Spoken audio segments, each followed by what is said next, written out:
बिहार की राजनीति इस समय एक बार फिर गर्मा गई है और वजह है जनस्वराज अभियान के सूत्रधार प्रशांत किशोर। उनका अंदाज बाकी नेताओं से बिल्कुल अलग है।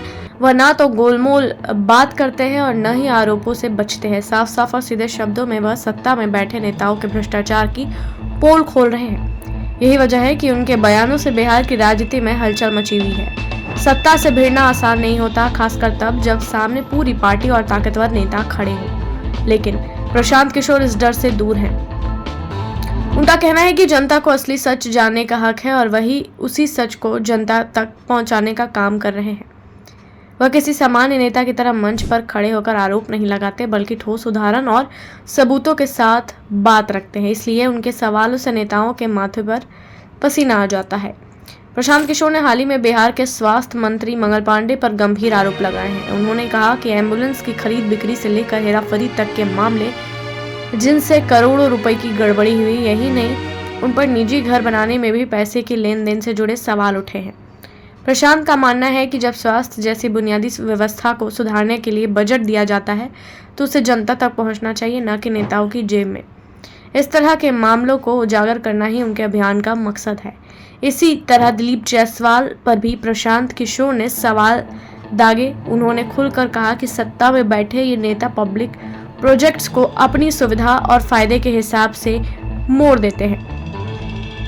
जनता की गाड़ी कमाई का पैसा जो विकास के कामों पर खर्च होना चाहिए, उसे निजी फायदे के लिए इस्तेमाल किया जाता है। यही नहीं, संजय जायसवाल पर उन्होंने आरोप लगाया कि एक बड़े ओवरब्रिज प्रोजेक्ट का अलाइनमेंट सिर्फ इसलिए बदला गया ताकि निजी लाभ मिल सके। यह महज एक प्रोजेक्ट का मामला नहीं है, बल्कि इस बात का सबूत है कि सत्ता में बैठे लोग पब्लिक हित से ज्यादा अपने फायदे को महत्व देते हैं।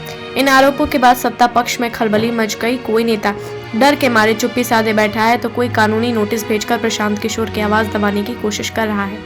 लेकिन यह आवाज कोई सामान्य आवाज नहीं है। यह उस जनता की आवाज है जिसे वर्षों से भ्रष्टाचार और शोषण का शिकार बनाया गया है।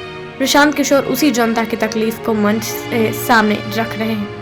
इतनी साफ गोई और बेबाकी से भ्रष्टाचार पर सवाल उठाने की हिम्मत दशकों से किसी नेता ने नहीं दिखाई। आमतौर पर नेता आरोप प्रत्यारोप में उलझकर असल मुद्दों से बचते हैं, लेकिन प्रशांत का रवैया बिल्कुल अलग है।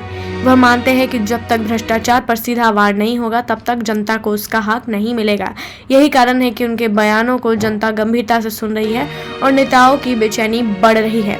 बिहार की राजनीति में यह एक नया मोड़ है, जहां जनता और सत्ता के बीच वर्षों से बनी दीवार को प्रशांत किशोर तोड़ने की कोशिश कर रहे हैं। जनता देख रही है कि कौन नेता सच बोल रहा है और कौन गोलमोल बयान देकर अपनी कुर्सी बचा रहा है। यही वजह है कि प्रशांत किशोर ने बयानों का असर लगातार बढ़ रहा है। प्रशांत किशोर ने साफ कर दिया है कि उनकी लड़ाई व्यक्तिगत नहीं है, बल्कि यह लड़ाई जनता के अधिकारों और ईमानदारी के लिए है। बिहार की राजनीति में यह लड़ाई अब दिलचस्प मोड़ पर है और आने वाले दिनों में इसमें और भी बड़े खुलासे हो सकते हैं।